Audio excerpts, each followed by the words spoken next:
My childhood sweetheart fell for the wild vocational school girl who was pursuing him relentlessly. I told him she only confessed on a dare. So, he stood her up. Years later, after he had made a name for himself, he finally learned that the girl had genuinely liked him back then. My childhood sweetheart resents me, blaming me for ruining his chance at marriage. The moment the avalanche hit, he grabbed me as I tried to run, intent on taking us both down. You owe me this, given a second chance. I've decided to focus on myself and let others live their own lives. 1. In the final moments before the avalanche, everyone was sprinting toward the safety zone, everyone except Shinji and me. He had a death grip on my wrist. I couldn't break free. Two figures stood amidst the vast expanse of white snow. As a tremendous roar echoed from not far away, I shouted in desperation, "Let me go. It's an avalanche, we'll die." Shinji's face contorted, his voice as chilling as a blood-sucking leech. "Cherie.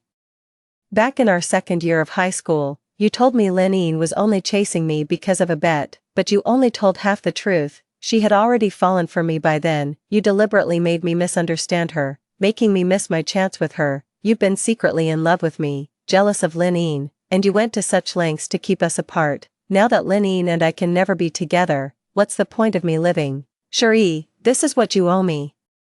You're coming with me to the grave." The next second, a vast, overwhelming sea of snow swallowed both Shinji and me. The cry for help died in my throat. When I opened my eyes again, I had somehow been reborn at 17, with Shinji standing right in front of me. He said, "Xiaoyi, did you need something?" I was stunned for a moment, then shook my head gently, watching Shinji's hurried departure. I knew he was rushing off to meet Lin. In my past life, he never went. Because I ran into Lin near the hospital and accidentally overheard her conversation with someone else. It turned out her pursuit of Shinji was nothing more than a bet with the school bully. Despite still running a fever, I rushed back to school and told Shinji everything that had happened. Proud as Shinji was, his self-respect wouldn't allow him to keep seeing the girl who had made a fool of him, let alone allow himself to fall for her. What's more, when Lin had asked to meet him the day before, she had hinted that she was going to confess her feelings to him. If he went, the bet would be complete, and Shinji would become the laughingstock of the entire school. Lin tried to reach out to Shinji a few more times, but each attempt was met with his cold indifference. In the end, with red-rimmed eyes, Lin said, "Shinji, you're the one who pushed me away. Don't expect me to ever look back in my past life."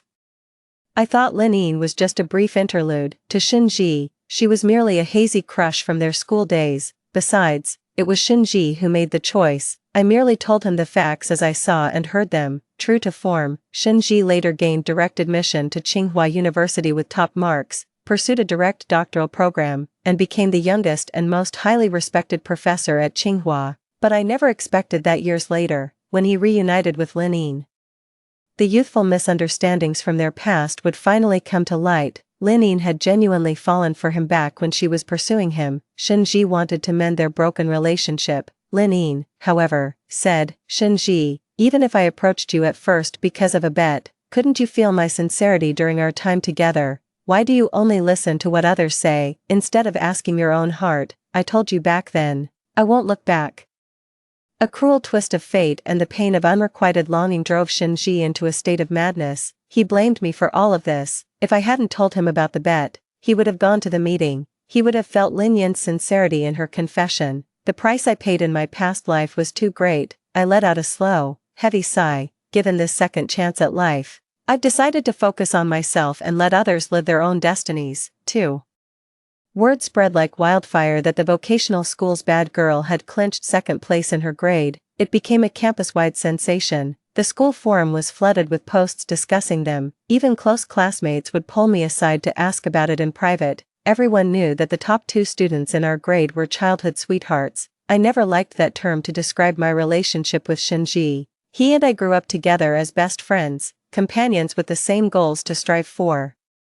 We were all precocious, realizing far too early that for children from ordinary backgrounds, the surest path to upward mobility was gaining admission to a top-tier university. The resources, connections, and opportunities available there were simply out of reach for most ordinary families. In our previous lives, both Shinji and I did manage to climb the social ladder. "Xiaoyi, stop daydreaming, spit it out." My deskmate shook my arm, her big, curious eyes fixed on me. I opened my vocabulary book and shook my head. Honestly, I'm not too sure either. Every single word of that was the absolute truth. Even though I'm a quick learner, staying at the top of the grade is no easy feat. It demands a tremendous amount of effort and time. When my friends would gather to gossip, I'd be there reciting classical poetry amidst their chatter. On top of that, my conversations with Shinji were almost exclusively about the toughest exam problems. For us, studying made up the bulk of our lives, so much so that in my past life, I didn't find out about that vocational schoolgirl chasing after Shinji until a whole month later. My curiosity got the better of me that day, so I delayed leaving by 10 minutes to walk to school with Shinji. Sure enough, on the road past the technical school, a girl with violet blue hair was holding a box of breakfast, watching every passerby. The moment she saw Shinji, her eyes lit up. She bounced over to him and said in a cheerful tone, "Good morning, Shinji." Lin noticed me, paused for a moment, and then asked cautiously, "Shinji, who is she?" Shinji replied coldly, "What does it matter to you who she is?" Perhaps accustomed to Shinji's aloof manner, Lin continued with a grin, "She's not your girlfriend, is she?" I quickly clarified, "A friend, just a friend," Lin cooed, trying to get Shinji to eat the breakfast she'd lovingly made.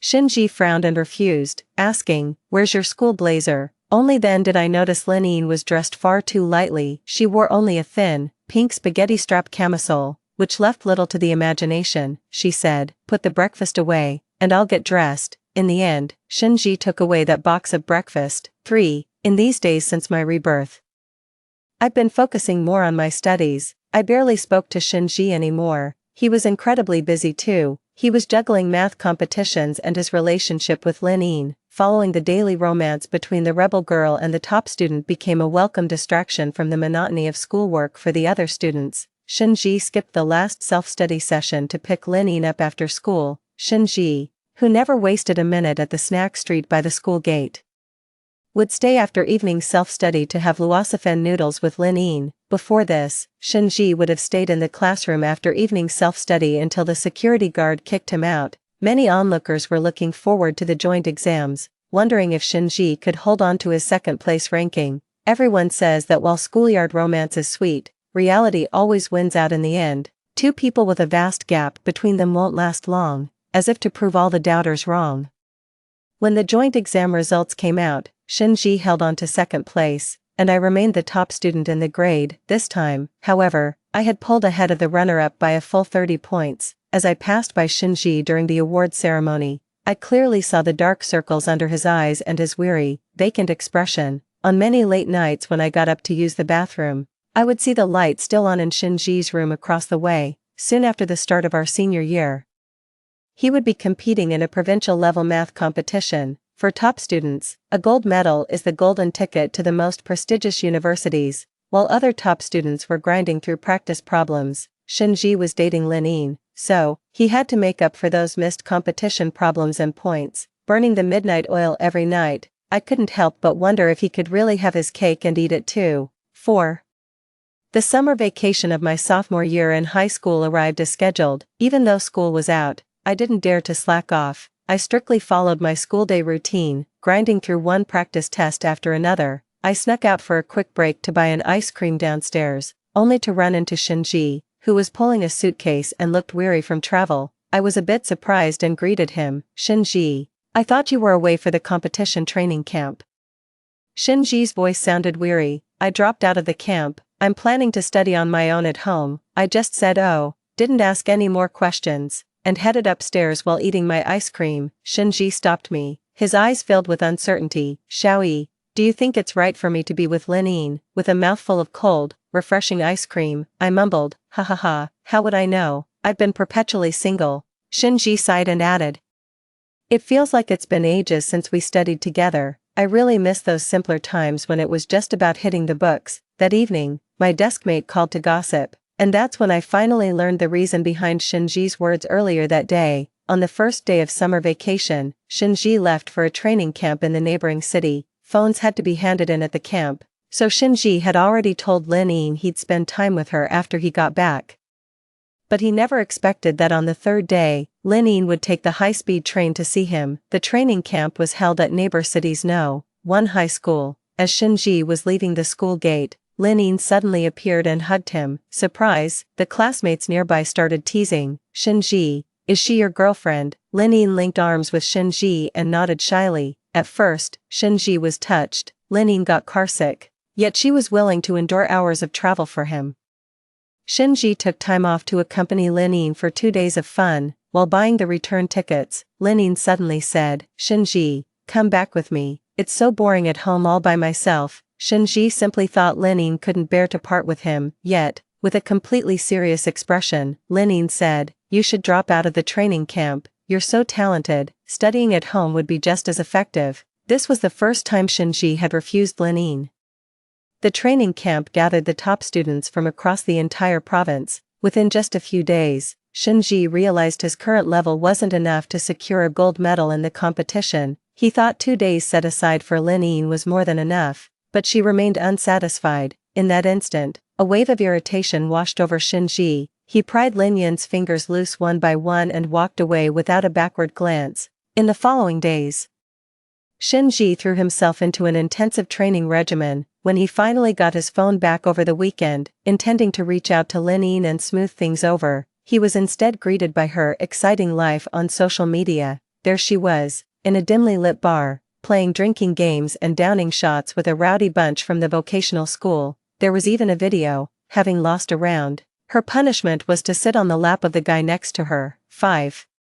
Shinji immediately booked a ticket for the next available train. As the private room door swung open, Linine came into view, slumped against a man, completely wasted. Someone in the room let out a whistle. Hey, Linine, your straight-A boyfriend's here to pick you up. But Linine refused to leave with Shinji. Who the hell do you think you are, Shinji? I gave you a chance and you threw it back in my face. If I want a man, I've got plenty to choose from. Let go of me.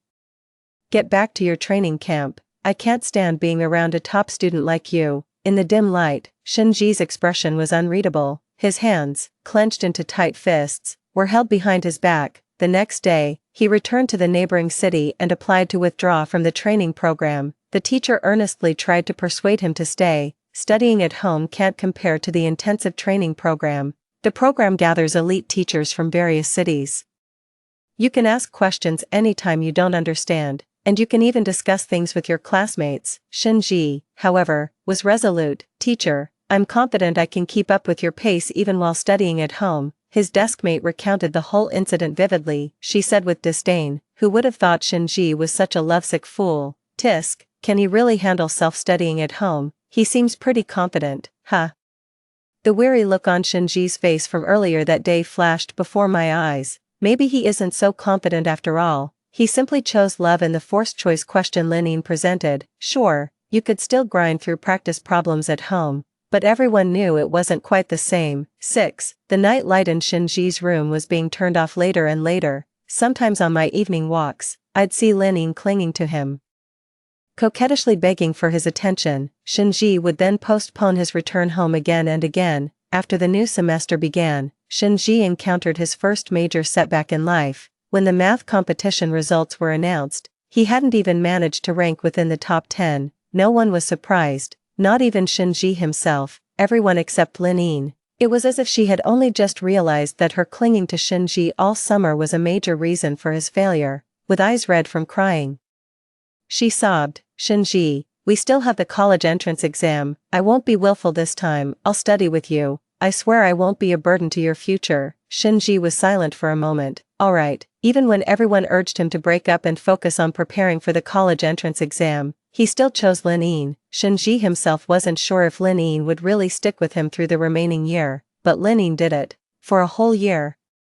She waited for Shinji at the school gate every morning, delivering his breakfast before leaving. After school, I'd hang out with Shinji at a cafe or bubble tea shop. I'd read while she worked on practice problems. During meals, I'd even give her pop quizzes on vocabulary. Shinji climbed back to the number 2 spot in her grade. Everyone said the little rebel girl had gone straight for Shinji's sake. At the 100-day pledge rally, Shinji's eyes were shining with determination as he shouted that he would surpass me, become the top student in our grade, and claim the title of valedictorian. I just smiled and replied, go for it. With a face full of confidence, he declared, I will definitely beat you. At that time, the gap between me and the second-place student was a full 50 points. He was studying like there was no tomorrow, and I was even more relentless than him. At the summit, the slightest lapse in focus means being pulled down hard by others. With only 2 months left until the college entrance exam, I completely shut out the outside world. My deskmate also buried their head in their books, no longer feeding me campus gossip. The June breeze heralded the Gaokao. Just before entering the exam hall, I saw Lenine sneak a kiss on Shinji's cheek. He smiled and gently patted her head. It came as no surprise that I clinched the title of provincial top scorer. My home was swarmed by recruitment officers from Tsinghua and Peking University, along with a throng of TV reporters. Choosing a university, submitting my applications, and giving interviews plunged me into a different kind of frenzy. I saw Shinji again at the farewell dinner for our teachers in August. Most of my classmates had already received their university acceptance letters. Everyone had done pretty well, and their faces were lit up with the sheer joy of being completely free. The moment I stepped into the private room, I was startled by the loud bang-bang of party poppers. Our province's top scorer is here. Sure, I just knew you'd be the top scorer. Sure, the academic legend is forever the god of our one high school. The underclassmen all say they want to enshrine your photo on the honor roll for life. In high spirits, I greeted everyone one by one. Out of the corner of my eye, I caught sight of Shinji and Lenine sitting in the corner. Our eyes met, and I gave them a slight nod. Even without the events of our past life, Shinji and I would have parted ways, as our paths were no longer aligned. At the party, with everyone in high spirits, we started playing Truth or Dare. The bottle spun and landed on Shinji. The questioner, showing good judgment, asked, "So, top student Shin, which university accepted you? Why are you being so secretive about it? You never tell us when we ask." Someone chimed in, "I bet it's Fudan's flagship program. Their admissions officer has approached Shinji several times already. The offer is really tempting. I think it's Nanjing University. Hasn't Shinji always wanted to go south?" "Hey, all of you, stop interrupting. Shinji can't even get a word in." Everyone turned to look at Shinji in unison. Shinji pressed his lips together, and the silence stretched on. After a long moment, he suddenly stood up. "Sorry, something's come up. I have to go." Lenine, who was sitting beside him, grabbed his arm and pouted. "Come on, Shinji, just say it. What are you so shy about?" A sweet smile spread across Lin Yin's face as she explained. Shinji had originally accepted an offer from a professor at Fudan University, but because I didn't want us to be in a long-distance relationship, he ended up applying to our local XX college instead. This is the best university in our city, 20 College. A bottom-tier second-tier university, in our small city. XX College is the only 4-year university. All the others are vocational colleges. Since it was a top-tier class, even the lowest-scoring students got into decent, non-elite national universities. They exchanged bewildered glances, a mix of shock, speechlessness, and disdain on their faces. Meeting everyone's gaze, Shinji said calmly, "True talent will shine through anywhere." I wasn't surprised by Shinji's choice. Arrogant and self-assured, he didn't hesitate to give up a prestigious university for love. He believed that one's future is earned, not granted by the prestige of a famous school. Yet, having been a golden child since youth, his immense pride made him resist sharing his choices with others. Proud as he was, he couldn't bear the thought of others looking at him differently. It was a profound contradiction, utterly selfish. He took responsibility for his love, yet turned a blind eye to his family's heartbreak. It's not hard to imagine the anguish Shinji's parents felt upon learning their son, with his high scores, had applied to a second-tier university. Raising my glass in a toast, I said, "Shinji, may your ambitions find success wherever you go." Shinji replied with firm confidence, "Absolutely." A decade passed in a flash, and I had put down roots in the capital. I never had any contact with Shinji again. Shinji never joined the class group chat that was created later. I saw him again at the preparatory meeting for the retake class at our alma mater. At the principal's request, I took the stage as a distinguished alumnus to give a speech to the students. The audience was a sea of young, earnest faces, all senior students repeating their final year. As I delivered my speech, I made eye contact and engaged with the audience. My gaze swept to the corner, where I was startled to see a face that was both familiar and strange. Our eyes met, and in the next instant, he looked away in a panic, hastily grabbed a book from the desk, and fled out the back door. That's when I knew for sure I hadn't been mistaken. It was Shinji. but why was he mingling with the students? Could he be a teacher here? After the speech, I wandered around my alma mater, from the classroom buildings to the cafeteria, and even the rooftop where I used to go for some fresh air.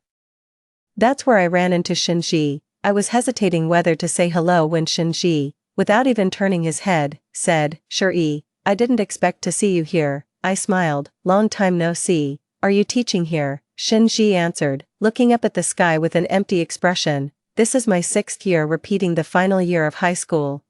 6 years ago, just before graduation in his senior year of university, Shinji dropped out without a word. No one knew why. For years, his parents had struggled to come to terms with reality, accepting that their son, who had always excelled, had given up a top-tier 985 university for love, settling for a bottom-tier college instead. Just when they were finally getting back on their feet, their son dropped another bombshell. He had dropped out and was coming back to retake the college entrance exams. Shinji was 22 that year, with the die cast. Shinji's parents, whose hair seemed to turn white overnight, took care of all the formalities for him. The senior who had dropped out in his final year and returned to campus became a striking sight at the university. Nearly every student would give him a long, curious stare and whisper about him behind his back. Fortunately, Shinji had mentally prepared himself before returning, but he never expected that his former classmate would become his math teacher. Meeting his old classmate's stunned gaze from the podium, Shinji was mortified and wanted to flee. Why did he have to come back to repeat the year? Why should I stay here and be a laughingstock? But in the end, Shinji still withdrew the foot he had stepped out. "Sure, you don't understand. My college entrance exam choices were my Waterloo. I need to pick myself back up right here, where I fell. But then again, you've never experienced failure, so how could you possibly understand my pain?" Shinji, now 28, had tanned considerably, wearing his old school uniform trousers. His face was etched with exhaustion. His clouded eyes held a mix of resentment, envy, and self-mockery. "I just found it baffling and rather absurd." "Shinji, what gives you the right to demand that others understand your pain? You're just facing the consequences of your own choices." "What? Just because my path has been smooth, you think I've been siphoning your luck, when you chose Lenin and threw away your future? Did you ever think about your parents, at this moment?" Shinji overlapped with the Shinji from my past life, the one who resented me for ruining his marriage and dragged me to our deaths. After being reborn, I thought that as long as I stayed away from him and Lenin, and just minded my own business, I could avoid Shinji's hatred and my own gruesome death. I was completely and utterly wrong. Someone as selfish as Shinji simply couldn't handle failure and desperately needed a scapegoat. He kept going on about his own suffering, but never once mentioned why he repeated his final year for 6 years, why he dropped out, or what happened to Lenin. I shook my head, trying to clear these questions from my mind. 9. While I was back at the old house to pick up some things, I ran into Shinji's mother. I hadn't seen her in 10 years and almost didn't recognize her. Auntie Shin greeted me warmly, taking my hand in hers with great affection. "Oh, Xiaoyi, your parents told me you're the youngest professor at Peking University." "That's wonderful." As if remembering something, Auntie Shin's tone grew somber. I clasped her thin, bony hand in return. She was only in her 50s, yet her temples were already completely gray. My gaze fell on her knees and wrists, which were covered in medicated plasters. Auntie Shin explained that her rheumatism was severe, and she had to wear pain relief patches constantly just to get some relief. I recalled that in a previous life, Shinji had booked a 5,000 yuan specialist appointment for her. After several treatment courses, Auntie Shin's rheumatism was well under control. Nowadays, with life being so tight, Auntie Shin can only afford to use cheap pain relief patches to manage the pain. Auntie Shin invited me over to her place for a visit. Since I had the time, I agreed. The soup pot in the kitchen bubbled away with a gentle plop-plop sound. Shin's mother had been simmering it on low heat all afternoon, so Shinji could have a bowl as soon as he got home from school. To support the family, Shin's father, though retired,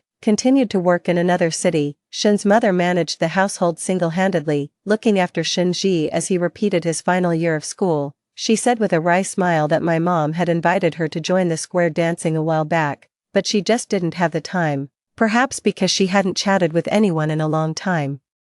Auntie Shin took my hand and talked on, sharing a great many things. She reminisced, starting from when Shinji and I were little kids, all the way through middle school and high school. and then on to university. Xiaoji has always been very strong-willed, even as a child. He never liked his father and me interfering too much. Later, when he chose to go to that second-tier college, his dad and I were terribly upset and disappointed, but in the end, we respected his decision. We never objected when he was with Lin Yin, we trusted him, but then, how did things end up like this? Auntie Shin covered her face and wept quietly, 2 trails of tears streaking down her sallow cheeks. From Auntie Shin's tearful account, I gradually pieced together what had really happened back then. 10. During Shinji's freshman year, Lin Yin graduated from technical school and rented an apartment near his university. The two began a sweet life together. To close the gap with students from prestigious universities, Shinji sought an internship at a well-known company during his very first year, yet, I kept hitting walls. Those glorious achievements from high school days are not factored into HR's considerations. For interns, companies typically only recruit juniors and seniors, unless you're from a top-tier university and exceptionally outstanding. They might make an exception, an utterly unremarkable student from a second-tier university. The kind whose resume gets tossed in the first round. In his sophomore year, Shinji, the student council president, was ostracized and sidelined by a clique led by the vice president. Proud as he was, Shinji quit the student council without a second glance. In university, academic grades are no longer the sole measure of a person's excellence. Some drop out freshman year to start a business and roll back onto campus senior year in a Maserati. Others blow up from a campus singing competition and land a record deal. The stories are endless, yet, the only thing Shinji could boast about in comparison was his perfect 5.0 GPA. On social media, his high school classmates from top-tier universities were either studying abroad on exchange programs or interning at major tech companies.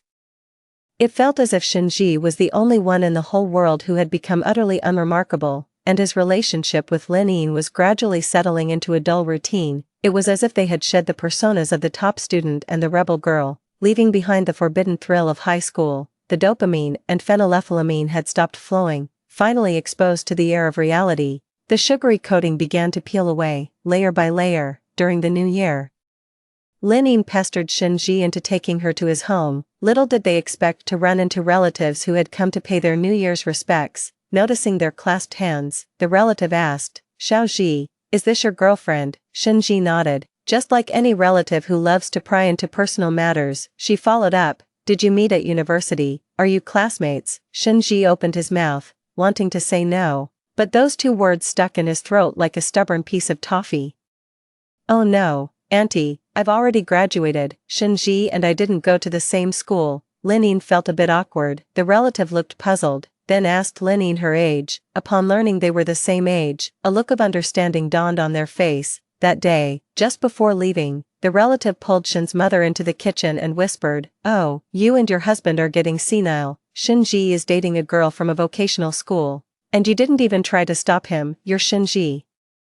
After all, graduated from a proper university, marrying a vocational school graduate, it's your family's reputation that will take the hit when word gets out. And just look at her, that sly, seductive face. Don't say I didn't warn you. Those vocational school girls, they fool around a lot." Shinji stood at the kitchen door, listening with an expressionless face. The phone in his hand was still lit, displaying a social media post from a high school friend who had started dating a girlfriend from an Ivy League school. From then on, whenever he ran into friends or relatives while out, Shinji no longer took the initiative to introduce Lin Yin. If the other person showed any sign of wanting to ask, he would cut them off first and make a hasty farewell. After happening too many times, it became glaringly obvious. Shinji's latest evasion was the spark that ignited their argument. Lin Yin grabbed Shinji, who was trying to leave, and said to his friend, "I'm his girlfriend. Yes, we didn't go to the same university. I graduated from a technical school and I'm working now." Shinji's face instantly darkened. He dragged Lin Yin back to their rented apartment and yelled, "What the hell was that? Who told you to say that?" Lin Yin sneered coldly. "Your friend asked, didn't they? If you won't say it, I'll say it for you." "Shinji, what exactly are you so afraid of?"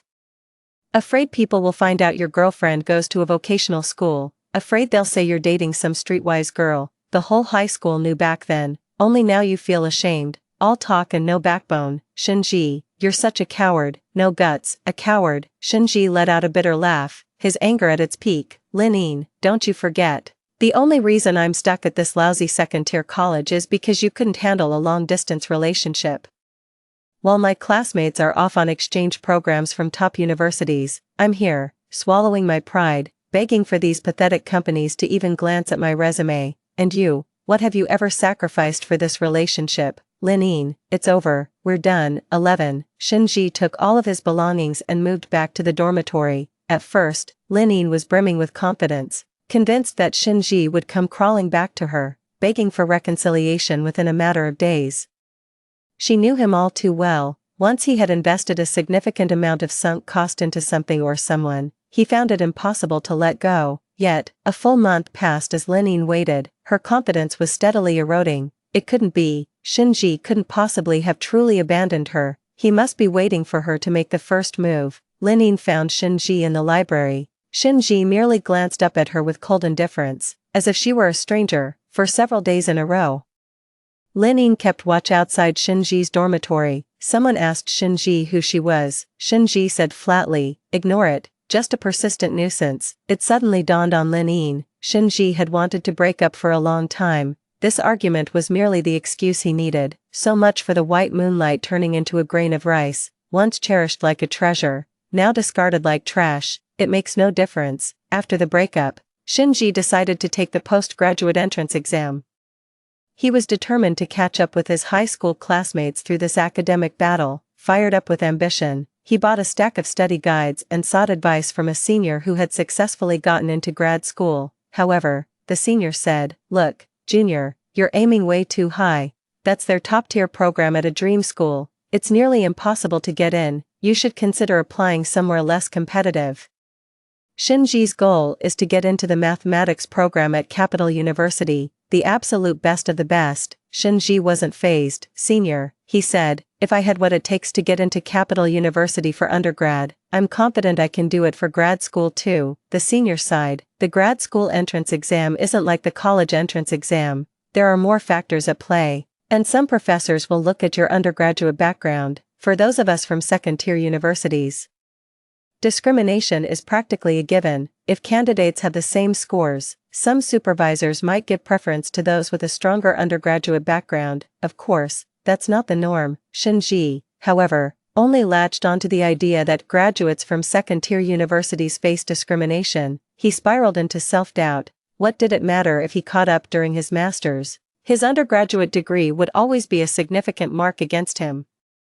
He could have been more outstanding and successful than most, if only he hadn't changed his college entrance exam choices. If he could just take the college entrance exam one more time. Arrogance and perfectionism drove Shinji to fixate on a single, unyielding path. He thought that if he could correct the mistake from its very root, he would still be that flawless, heaven-favored prodigy. Therefore, in order to take the college entrance exam in what should have been his senior year, Shinji hastily dropped out during his junior year, sitting once more in a senior high school classroom. Even if he stuck out like a sore thumb and had to endure countless scrutinizing gazes, Shinji was filled with soaring ambition, determined to clinch the top scholar title the following year. 12. Actually, Xiaoji did quite well on his first attempt at the college entrance exam. Mother Shun let out a heavy sigh. "We all tried to persuade him. His score was good enough to get into a top-tier program at a 211 university. He wouldn't be too old by the time he graduated, and there would still be plenty of time to prepare for graduate school or the civil service exam if he wanted, but he's too ambitious. He thought he could get back to a 211 level standard in just 6 months, so with another full year, he was convinced he could become the top scorer in the entire province. But the following year, Shinji underperformed, barely scraping past the key university admission threshold. How could he possibly accept that? And so came the 3rd year, the 4th year, all the way to the 6th. Like a man possessed, he took the exam year after year, becoming a true die-hard veteran of the Gaokao. In his past life, Shinji didn't end up with Linine.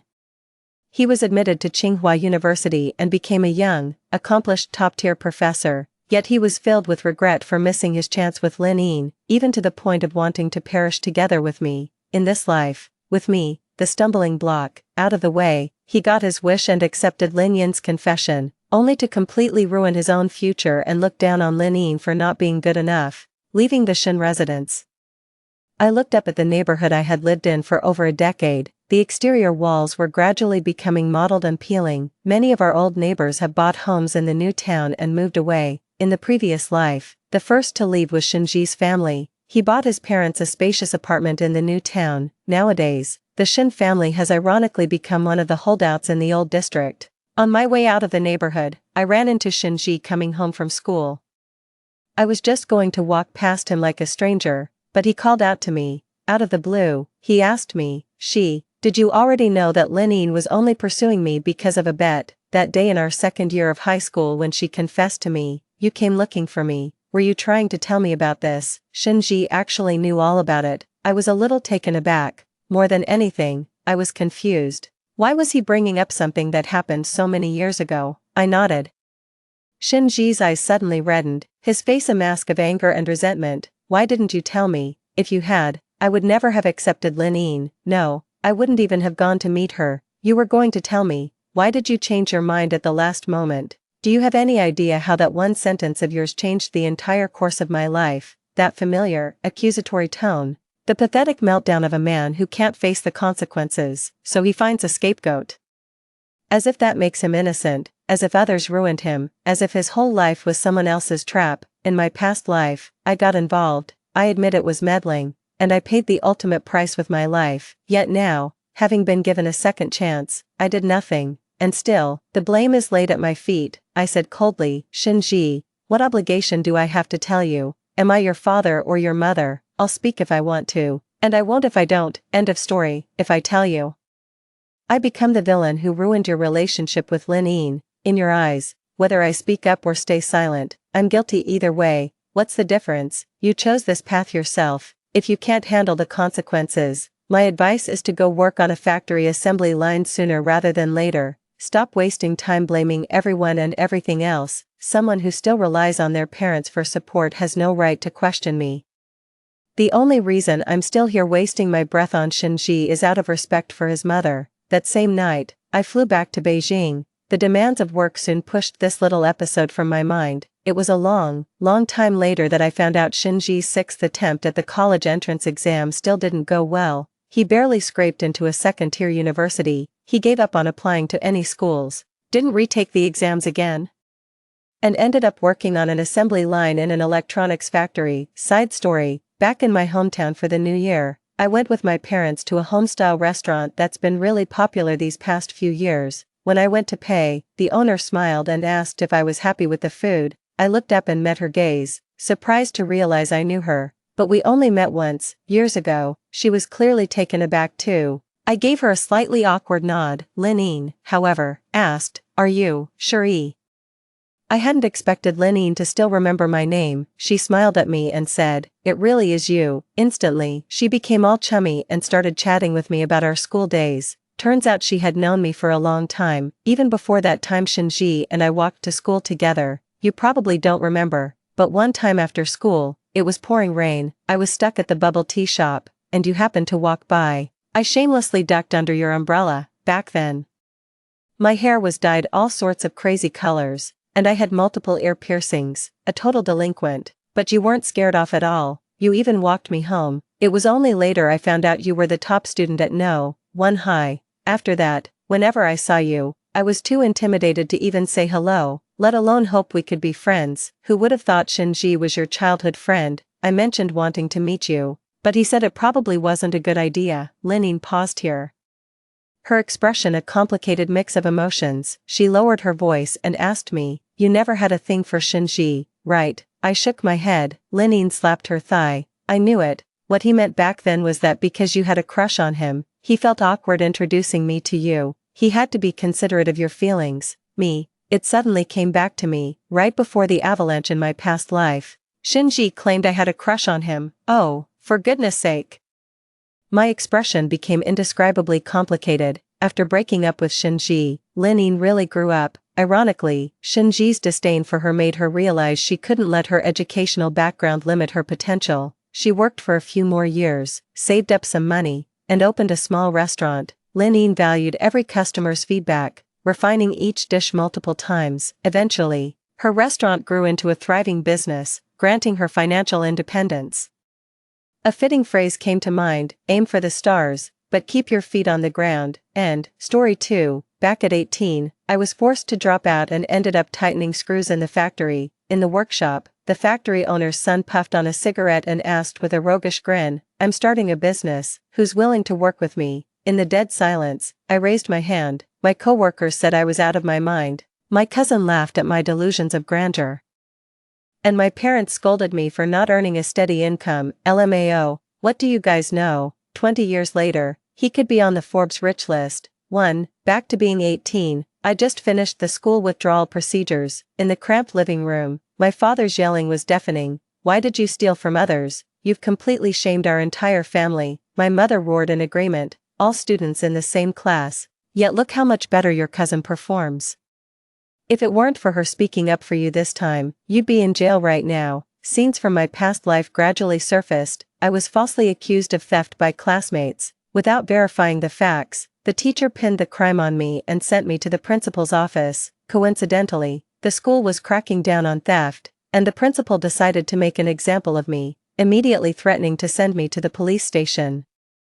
My cousin Ching Sharu tearfully pleaded for leniency on my behalf. In the end, the principal relented, allowing me to withdraw from school voluntarily and dropping the matter. At that time, I regarded Ching Sharu as my savior. It wasn't until years later, when I met a high school classmate while street vending, that I learned the truth. The entire theft accusation had been orchestrated by her from the very beginning. Seeing me distracted, my father raised his hand as if to hit me.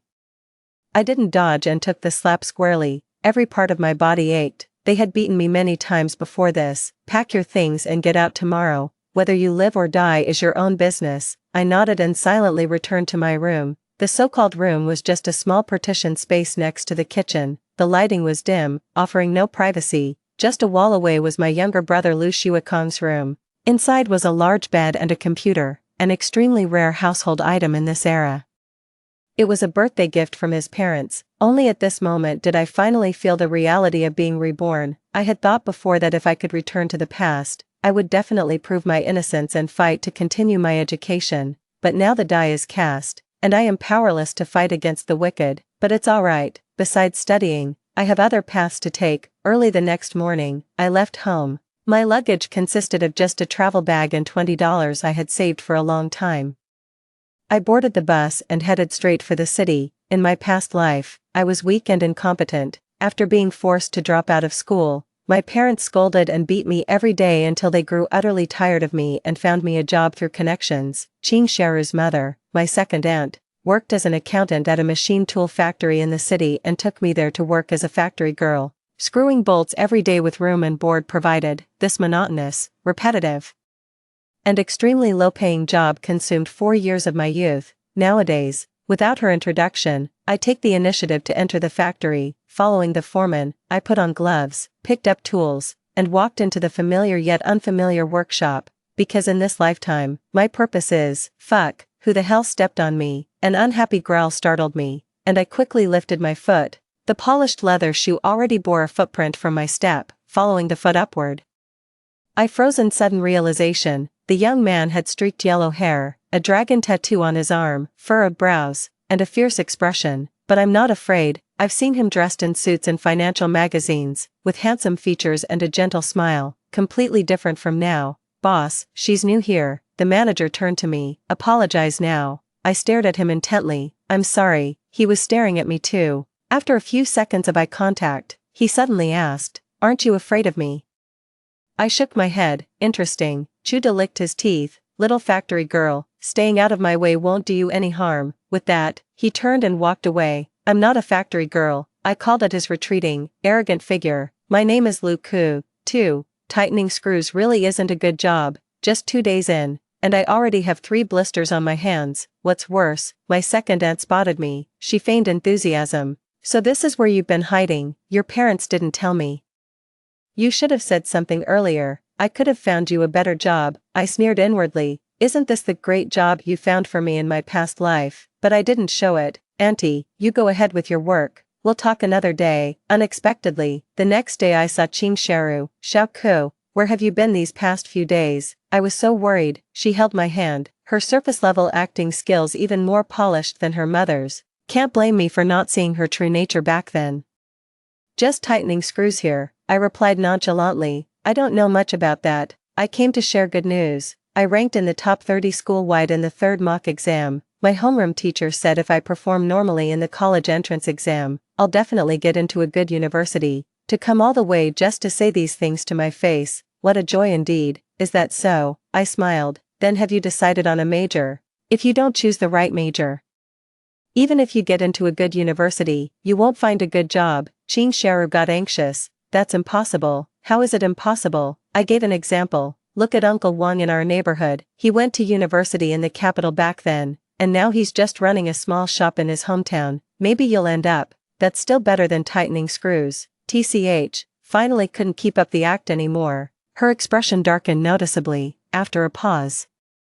She threw out a "I'm leaving first" and hurried away. Fuck, a familiar low growl sounded. I looked up to see Qing Sharu bump into someone. She stepped back repeatedly. Sorry. Chuda had a fierce, menacing expression. Qing Sharu was so frightened she scurried away. He crossed his arms and tilted his head to look at me. You understand university majors? Yeah, he seemed intrigued. Then tell me, which major has good job prospects? Computer science.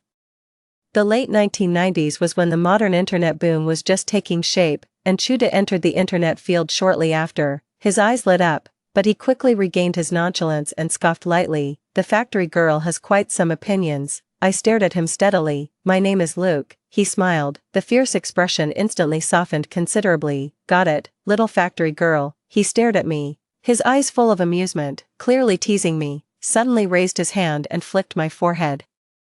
My name is Chuda. 3. After that, during my free time, I would look for Chuda's figure around the factory. I vaguely remember that shortly after I joined the factory, Chuda left to start his own business. He tried recruiting people from the factory, but because he looked intimidating and usually appeared unambitious, no one was willing to work with him. From what I know, the few people he recruited later all rose to prominence along with him. In this second life, I don't seek great wealth, only to stand at the forefront of the times, so I won't have to worry about making ends meet in middle age. After careful observation, I realized Chuda wasn't as unreliable as he appeared. Most of the time, he sat in front of his computer reading books and writing code. People at the factory didn't understand.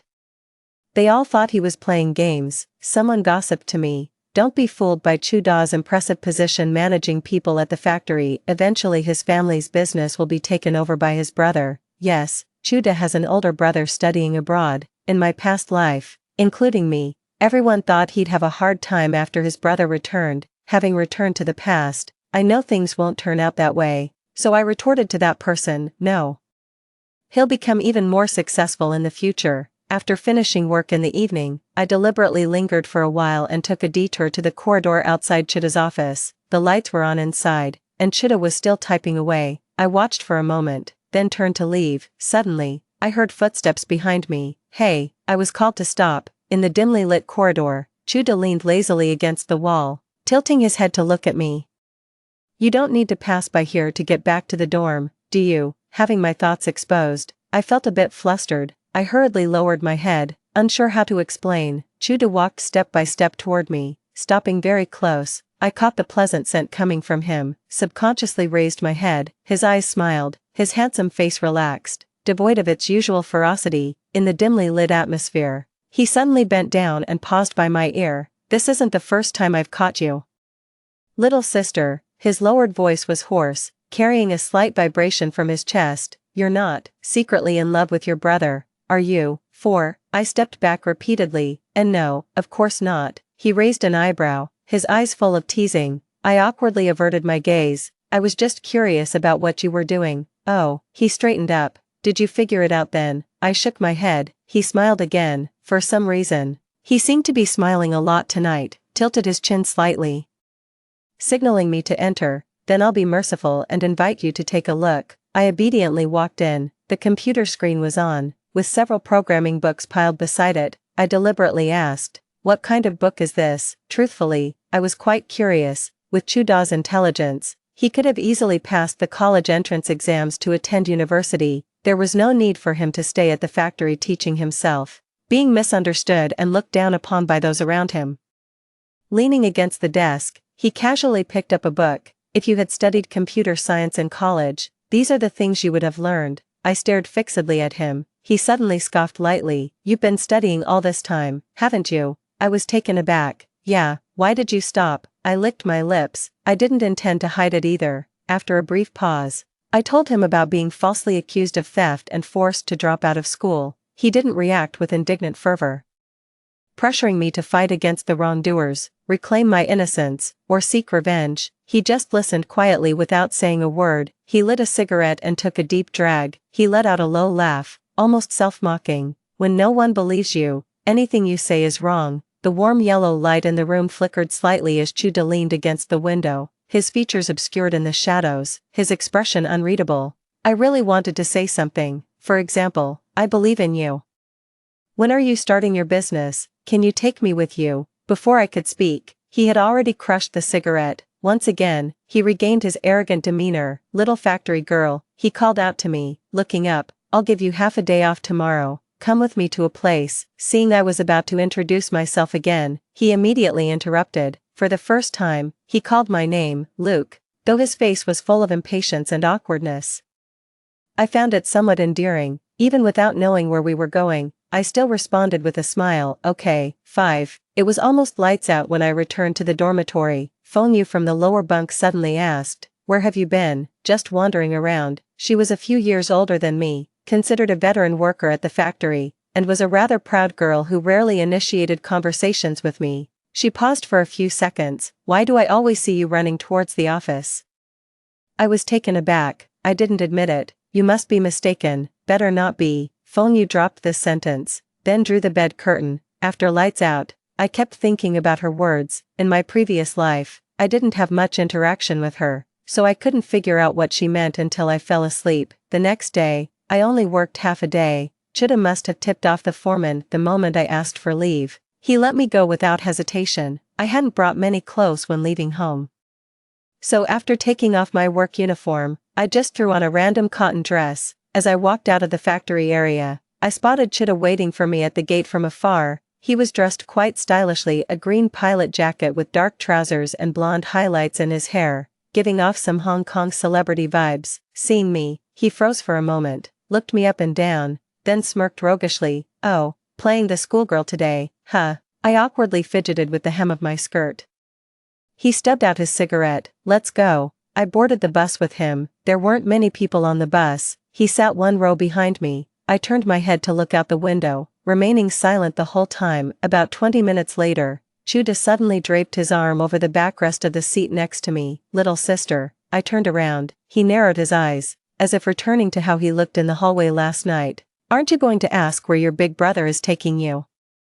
I said with all seriousness. Where to? He moved closer, and I caught a faint whiff of tobacco from him, his low, husky voice now right beside me. Hotel. My mind exploded with a boom. My first thought was that it couldn't be true, but then again, this guy was so unreliable and shady. Could he really? We're here. His eyes were full of mischief, barely containing his laughter. I abruptly stood up and looked out the window. It was early summer, with a cool breeze rustling through the lush green leaves by the roadside, scattering shimmering fragments of light. Outside wasn't a hotel, but the gate of the city's most prestigious university. 6. I hadn't expected Chuda to bring me to a university. Getting out of the car, he stuffed his hands in his pockets and walked ahead without a care. The security guard at the entrance probably didn't think he looked like a student, stopping only him among the passing crowd. He pulled something out of his pocket. The guard took one look and let him through. He turned back and signaled for me to follow. The security guard didn't stop me. What did you just show him? I asked. He casually tossed it to me. Student ID. I looked at the name and photo on the inner page, shocked. You're a student at this school, little sister. Don't be so naive. He raised an eyebrow. This cost me $10 to get from the overpass peddler. Fine then. Chuda seemed very familiar with this university, leading me through winding corridors into a teaching building. As we were about to enter a classroom, I stopped him. You're going in. He nodded, then smiled when he saw me rooted to the spot. Aren't you curious what a university lecture looks like? Of course I'm curious. Whether in my past life or now, I've never attended university, so I took a deep breath and went in with Chuda. The universities today certainly don't have the modern technology of 20 years later. The wooden desks, lectern, and wall paintings exude a rustic sense of bygone eras, yet to me, It was already spacious and bright enough to hold the fervent hopes and dreams of youth. No one noticed Chuda and me. Everyone was busy with their own tasks. This open and inclusive atmosphere was something I'd never experienced in my life before. I remained immersed in a dreamlike surrealism until the bespectacled professor entered the classroom. Only then did I notice that Chuda had taken out a book. It was identical to the textbook in front of everyone, one of the books he usually read. So what he's been studying every day is actually university-level coursework, for the entire class. Apart from the professor's introduction, I didn't understand a single word. Chuda listened with rare seriousness, his expression uncharacteristically solemn. Sunlight streamed through the glass, casting light beside his hand, and in that moment, I suddenly felt as if he was glowing. After class, I followed Chuda as we left. I couldn't help but ask, "So, you're here to audit the class?" Chuda turned to look at me. "Little sister. Don't put it so bluntly." He raised his eyebrows. I spent quite a bit of money treating them to get familiar with their classmates. Actually, I don't really like him calling me little sister. It's as if once I'm given this title, there's no difference between me and those women around him who get called big sister or little sister. I lowered my head and walked silently in front of him. "What's wrong?" He quickly caught up, his tone still casual. "You don't seem too enthusiastic, girl. My name is Luke." I looked up and stared at him steadily. He froze for a moment, then he smiled. Chuda had smiled many times in front of me, but this was the first genuine smile without any mockery or teasing. "My bad." He raised an eyebrow. "So, would you honor me with a meal together?" After a pause, she smiled and said, "Luke, 7, I had dinner with Chuda in the city, caught the last bus back to the factory." I knew I was clueless about computers, but still shamelessly borrowed books from Chuda. He will later enter the internet industry. If I want to follow him in starting a business, I must increase my own bargaining chips. Chuda tossed me a few books with great interest. Although they're introductory readings, they still have some difficulty. "Don't cry if you can't understand them," I pouted. Whether calling me little factory girl or little sister, this person seems to always treat me like a child, but no matter what. We started getting familiar with each other. After that, whenever I wasn't working, I would find a quiet corner to read, and make time to borrow Chuda's computer. Although they were just basic introductions, every little progress made me incredibly happy. But gradually, rumors about me and Chuda started spreading in the factory. I first heard it in the dormitory. That day I took sick leave for menstrual cramps and was lying in bed. Several roommates came back, thinking no one was in the dorm, and sat on the lower bunk chatting. The conversation covered all aspects of the factory, and finally turned to me. "Has Luke been getting pretty close to Boss Chu lately?" someone asked. "Anyone with eyes can see that." Feng Yu's voice chimed in. I asked her about it before, and she still refused to admit it. "What does she see in Chuda?" another person asked. "The factory director doesn't even like him. Once his brother returns, he'll be nothing. With his slacker attitude, what could he possibly achieve in the future?"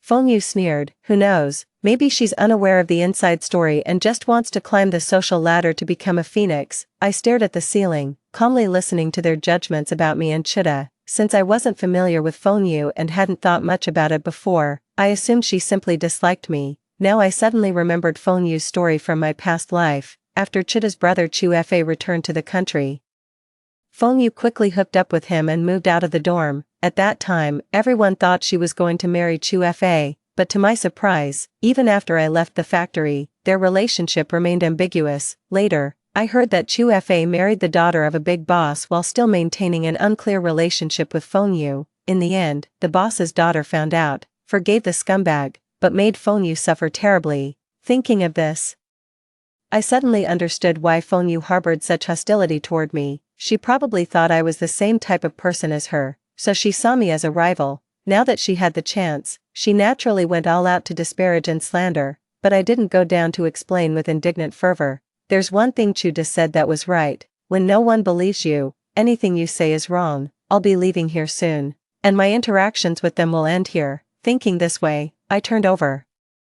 The people on the lower bunk suddenly fell silent. I sneered inwardly and closed my eyes again. 8. At this point, I'm actually grateful for my parents' neglect. This indifference, to some extent, has given me the greatest freedom and control over my life. I regained hope for the future, studying books every day and working hard to save money. I am in no hurry to take revenge on those who have harmed me. My current strength is too weak, I can only endure hardships in silence. But on the path to becoming stronger, there are always those who want to become stumbling blocks. After working overtime today, I used the computer in Chida's office and returned quite late. Just after returning, I heard Feng Yu's loud shouting. Before I could figure out what was happening, she rushed forward, pointing at my nose. "Was it you who stole my watch?" Before I could react, she started cursing. "It must be you, you thieving bitch. I heard from Accountant Lou that you were expelled from school for stealing. Now you've changed locations, and your hands are itching again." I froze for a moment. I never expected my second aunt to have already publicly revealed my past misdeeds. "It wasn't me," I said calmly. My expressionless face only made her angrier. She grabbed me by the collar and dragged me outside. "Still won't admit it. I'm taking you to see the factory director right now. Let everyone see what kind of person you really are." The loud noise made everyone in the dormitory stick their heads out to look. Without mobile phones yet, such farces were everyone's favorite entertainment. Soon, crowds of men and women gathered outside the dormitory to watch the spectacle. I forcefully shook her off. Feng Yu acted as if deeply humiliated, pointing at my nose while hurling increasingly vulgar insults. The commotion finally drew the attention of the factory management. I saw Chida arrive wearing just a tank top and flip-flops. "What's all this racket?" he shouted impatiently. When he spotted me in the middle of the crowd, he froze momentarily. "What's the matter?" He walked over with a grave expression. "She has sticky fingers. Stole my—" "Did I ask you?" Chida suddenly roared. Feng Yu was frightened into silence. He turned to me. "She lost her watch and accused me of stealing it." I stared at him intently. "I just got back to the dorm. I didn't take it." He looked at me and remained silent for a few seconds. In the dim light, I only saw his deep, lake-like eyes. From beginning to end, I wasn't panicked, but in these few seconds of silence, I lost my composure. Would he distrust me like others did? Would he be disappointed in me? Would he— "She didn't steal." Chida turned to Feng Yu. At that moment, I heard the heavy sound of a stone hitting the ground. "Who knows if she stole it or not?" Feng Yu screamed. "She leaves early and comes back late every day, running off right after work but never returning to the dormitory on time. Who's to say she didn't sneak back to steal things and then go out to sell them?" My heart sank. Feng Yu played her cards well. The times I left early and returned late were all spent with Chida. If Chida steps forward to testify, it would confirm the rumors about us in the factory. If I don't explain, everyone will inevitably suspect me based on her speculation. "So, how much is your watch?" Chida suddenly asked. Feng Yu was startled. 500. A 500 yuan watch was indeed an extremely valuable item in this era. "When did you lose it?" he asked again. "Tonight. I still had it this afternoon." He licked his back teeth. "I'll take people to turn your dorm upside down right now. If we find your watch and prove she didn't steal it, you'll apologize to her and compensate her 1,000. Everyone present gasped in shock. $1,000 is no small amount for a working-class person. Feng Yu stiffened her neck. "Fine," then asked again, "What if she stole it?" Chida was already leading people toward the dormitory building. Hearing this, he glanced sideways at her and said coldly, "There's no such possibility." 9. In the cramped dorm room, roommates took out their respective luggage. The doorway was crowded with curious onlookers. All the cabinets were opened. And under Chuda's gloomy expression, no one dared to raise any objections. The people he brought began checking one by one, leaving no corner unchecked. I stood quietly aside, not uttering a single word from start to finish. Experience told me the chances of finding it were slim, and it would most likely end up unresolved. Even if Chida believed me, others would silently assume I was the thief in their hearts. I endured this kind of silent treatment for half a year at school. The clattering of indoor rummaging, the hushed whispers of outdoor conversations, a barrier seems to form between me and the world, blurring both sight and gossip, as if my body were sinking into a quagmire. Darkness, suffocation, helplessness. Found it. A loud cry pierces through the layers of darkness like a beam of light. Everything before my eyes began to clear. I slowly walked over. They excitedly discussed how they found it in the gap behind the cabinet and how they retrieved it. Feng Yu's face turned deathly pale. Chuda's eyes drooped, full of laziness and impatience. "All right, we found the thing. You haven't forgotten what you just promised, right?" I am sorry." Feng Yu turned to me, her eyes red and on the verge of tears. "I don't have that much money right now. Could you give me a few months' grace? By then, no need," I replied indifferently, as if using the last ounce of strength. Under the astonished gazes of the crowd, I turned and walked through the throng. Chuda caught up with me in the alley beside the factory building. Stop right there. He suddenly grabbed my arm. I'm fucking helping you. Don't you know how to stand your ground? If I don't teach you a lesson, next time why are you crying? I lowered my head, trying to hold back my tears, but it was completely uncontrollable, falling drop by drop. I wiped my face roughly. I'm sorry. I looked at him. Thank you. He was only wearing a white tank top, revealing his well-defined arms, attractive collarbones, and faintly visible chest muscles. The air seemed to grow even hotter. I hastily averted my gaze. He suddenly leaned in, his lowered voice husky and seductive. Then how will you thank your big brother? I suddenly looked up. The lone streetlight stood far from the factory building, casting dim light in the alley. I couldn't clearly see Da's expression, only that his eyes shone startlingly bright. His breathing seemed to grow heavier. Has anyone ever told you not to look at a man with that kind of gaze? His voice was hoarse, and my cheeks instantly burned crimson. Just as the atmosphere reached its peak of tension, Chuda took half a step back and tapped my head. I'll put this on your tab for now, we'll settle it later. After saying that, he swaggered off with an arrogant stride. I stood there for a long time before the flush on my face finally faded. When I returned to the dorm, the atmosphere was eerily quiet. Fengyu burst into tears the moment she saw me. Luku, I'm sorry, it's all my fault. Please beg Boss Chu for mercy. Ask him not to fire me. I have younger siblings to support. This job is really important to me. I was stunned. Chuda wants to fire you, she nodded tearfully. As I looked at the girl weeping like a rain-soaked pear blossom before me, I suddenly recalled her tragic fate in her past life. If she leaves this place, perhaps she can find a different life. I climbed onto the bed with an expressionless face. That was his decision. I can't influence it. The endless night, the girl's sobs and the moonlight outside the window, like a dream from which one cannot awaken, until sunrise. 10. After Fengyu left, no one dared to bully me anymore. Meanwhile, the rumors about me and Chuda grew even wilder. Phrases like rage for a beauty or when a fair maiden smile became increasingly exaggerated as the rumors spread. The matter blew up so much that it naturally reached my second aunt's ears. But she's a shrewd one. She didn't confront me directly, just kindly relayed it to my mother. I don't know the exact words she used, but from what my mother told me, I could piece together most of it. It was a weekend, and the factory was closed.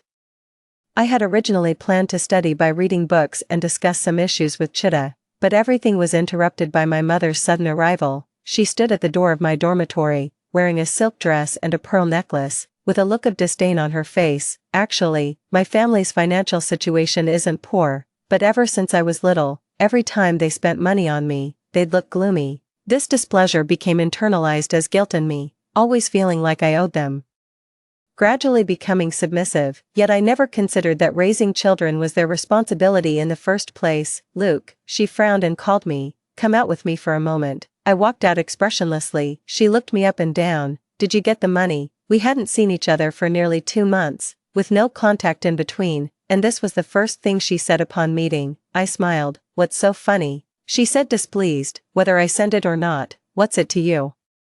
I said calmly. She flared up instantly. I'm your mother, now you remember. Realizing she'd lost her composure, she cleared her throat twice and said coldly, don't think I don't know your situation. Your second aunt told me everything. What? You think you've climbed up in the world and can defy your parents now? The whole factory knows what kind of man he is, yet you're still clinging to him like some treasure. Let me tell you, if you dare do anything to bring shame on our family, I'll break your legs. Her face was radiant with confidence, holding all the cards. Probably thought I'd be as weak and submissive as before, but I just watched her quietly, as if detached from it all. I'm talking to you. Hear me. Keep your distance from him. Don't let me hear any more rumors. Impossible. My face remained expressionless. What did you say? Impossible. The dormitory hallway was very quiet, and even though our argument wasn't loud, it drew scattered onlookers peeking out. She was concerned about saving face. Her face flushed red, and didn't continue the argument. She just left with a wait till your father deals with you, glared at me, and walked away. I spent the entire day thinking about this incident. Will they still come? How will they treat me then? Just drag them away directly. Such things have happened in our factory before. A child ran away, and parents came from their hometown to drag them back. No one will interfere throughout the entire process. Given my current situation, the only way out I can think of is to leave this place with Chuda and start a new life. But when will he leave? In the evening, as usual. I took a book and went to find Chitta. He was coding, and I didn't disturb him, just sat quietly watching. Only when he stopped to rest did I ask, "What are you working on?" "A freelance job," he stretched, "just earning some extra cash." I was surprised he'd started taking side projects so early. "You still have to study. Can you handle it all?" I asked. He leaned back in his chair, raising an eyebrow, doubting me. "No." The atmosphere fell silent for a few seconds. My fingers unconsciously picked at the seam of my pants. I spoke softly. "If one day..." He looked at me. "If one day you have to leave, you must tell me." He froze for a moment. "Where would you go?" "Anywhere." There was a brief daze in his eyes before he smiled. "What, afraid I'll run away?" "You could also understand it this way, I nodded. He raised his hand and flicked my forehead. "Don't worry, Big Brother won't run away." He narrowed his eyes, like a sly old fox full of mischief. "Little Luke, 11, with these words, a weight lifted from my heart. "If my parents insist on dragging me back, I'll make a scene." They care too much about face and would never confront me in front of a crowd, but strangely enough, they didn't show up for quite some time afterward. However, Chin Sharu came. I had just gotten off work from the workshop, covered in grease, when she stood downstairs at our dormitory, wearing a trendy floral dress, looking fresh and neat. Seeing me, she approached with a forced smile. "Xiao Ku, we've finished our college entrance exams." Only when she mentioned it did I suddenly remember. It's already June. I feel like I performed quite well, barring any surprises. I should be able to get into a top university. I looked at her expressionlessly. She didn't even notice my reaction and kept chattering away. "How are you doing now? Factory work must be exhausting, right? Look at all this grease on you." As she spoke, she even took 2 steps back. I sneered inwardly. "If it weren't for you, this spotless soon-to-be college student, how could I have ended up like this?" "Pretty good," I smiled. "I'm teaching myself computer programming." She paused. "Then, what's the use? You're tightening screws at the factory. You don't need that stuff." "Right, who knows, definitely useless." Watching her flustered expression, I couldn't help but laugh inwardly. Just how afraid was she of me surpassing her, that she went to such lengths to stop me from studying? I didn't argue with her, just smiled indifferently. "Since you've finished your exams, I wish you a happy summer vacation. Trust me, you're about to have a summer vacation you'll never forget, I promise." 12. After the college entrance exams ended, another batch of new workers arrived at the factory. Among them was Du Shuichin, my old classmate. She was one of those at school who participated in the Qingsharu plan and falsely accused me of stealing, and it was also her, many years later, who couldn't bear the guilt and chose to tell me the truth. She didn't do well in the college entrance exams and was sent by her parents to work in the factory. We weren't in the same workshop, and in my past life I'd only exchanged a few glances with her.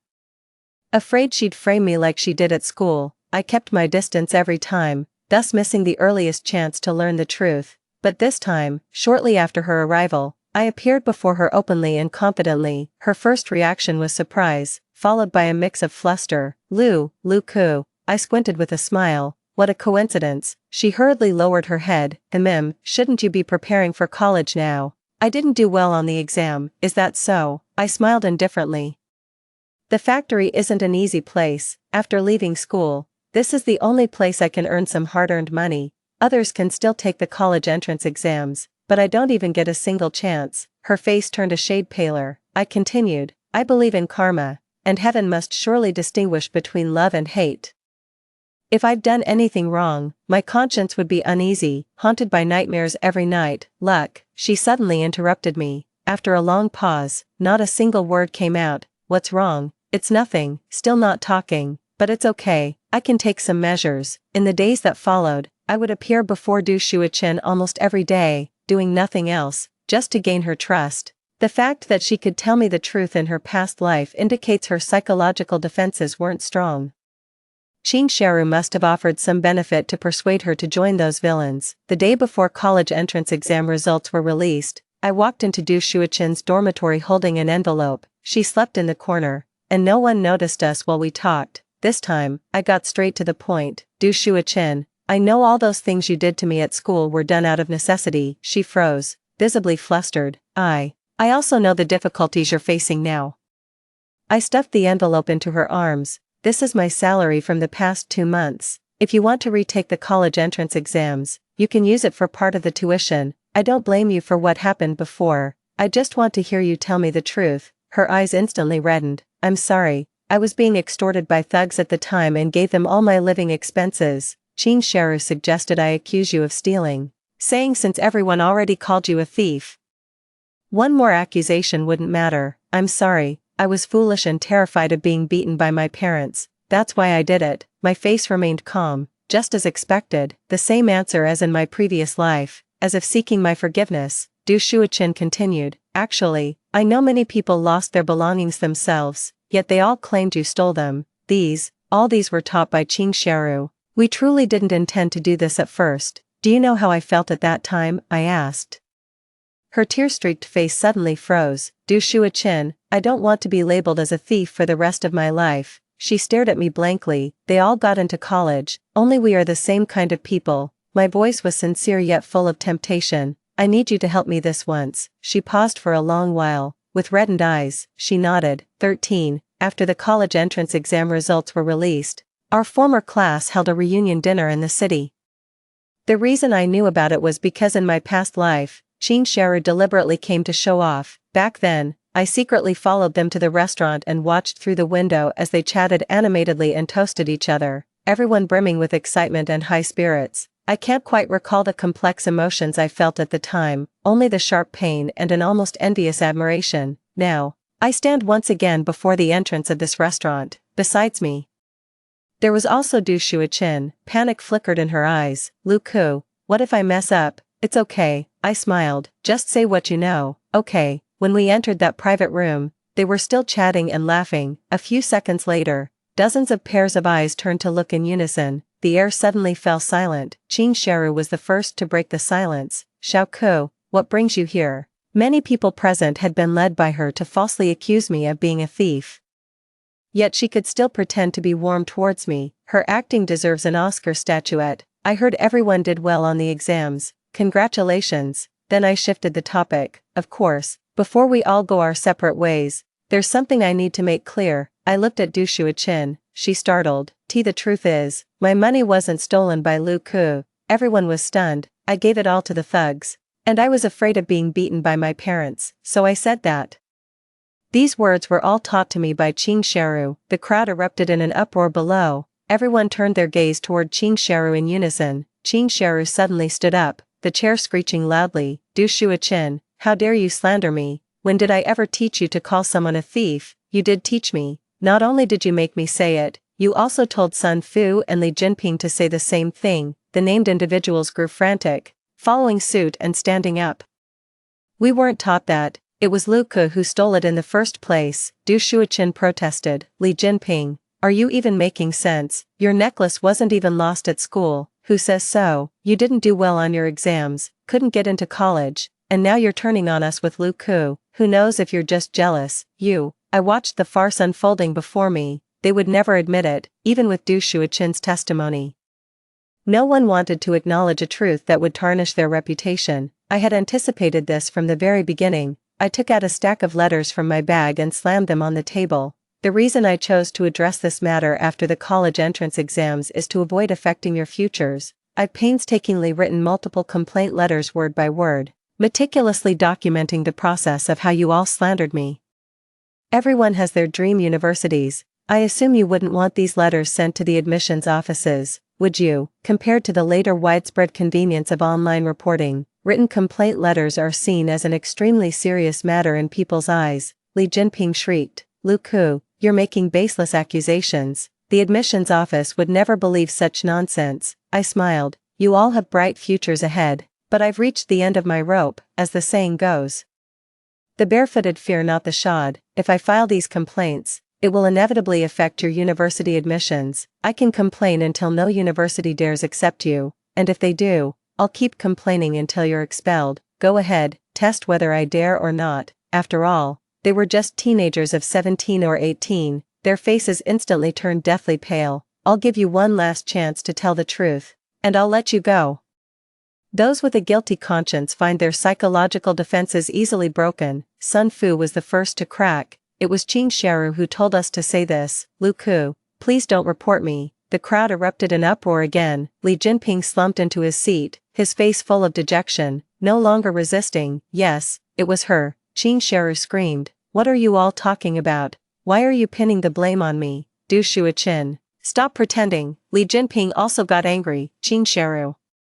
You're just using us as pawns. Could you stop speaking in that innocent tone? It's really disgusting. Dog bites dog. What a good show. But my goal has already been achieved. I walked up to Qing Sharu and pulled out the thickest envelope from the stack. My dear cousin, this is for you. Filled with all my love for you. Qing Sharu flushed red and reached out to snatch it, but I dodged. Lu Ku, just you wait. My parents will never let you get away with this.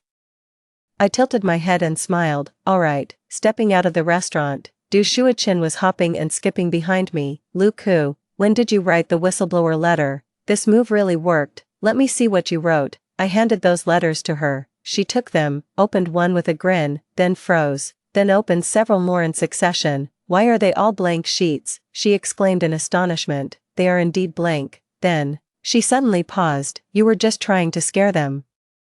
I chuckled. Which school's admissions office has so much free time to read so-called tip-off letters? Only those with a guilty conscience would believe in such things. So you're just going to ignore them? Yeah, it's not worth wasting energy on them. I just want to wash off the dirt that's been thrown at me. After returning in the evening, I went to the office to return the book to Chitta. He stared at me. In a good mood today. Yeah, I didn't deny it. Cleared my name. He raised an eyebrow, waiting for me to continue. I didn't intend to hide it from him, so I briefly explained the whole process. Unexpectedly, he chuckled softly. What are you laughing at? I asked, puzzled. He raised an eyebrow at me and let out a playful whistle. As expected of my little Luke, I froze in shock, my cheeks burning red, yet he acted as if nothing had happened, casually turning away to code. All night long, Chu Da's words echoed in my dreams. My dear little Luke, 12. But what's meant to come will come. On the second day of work, second aunt rushed into the workshop, came up to me, and grabbed my arm. Perhaps afraid of making a scene, she suppressed her anger. Come with me. I frowned and shook off her hand. I'm still busy. Say what you need to hear. She finally couldn't hold back anymore. Luke, how can someone so young be so cruel? What did Sharu do to deserve those letters you wrote? I played dumb. What letters? Everyone here knows about it.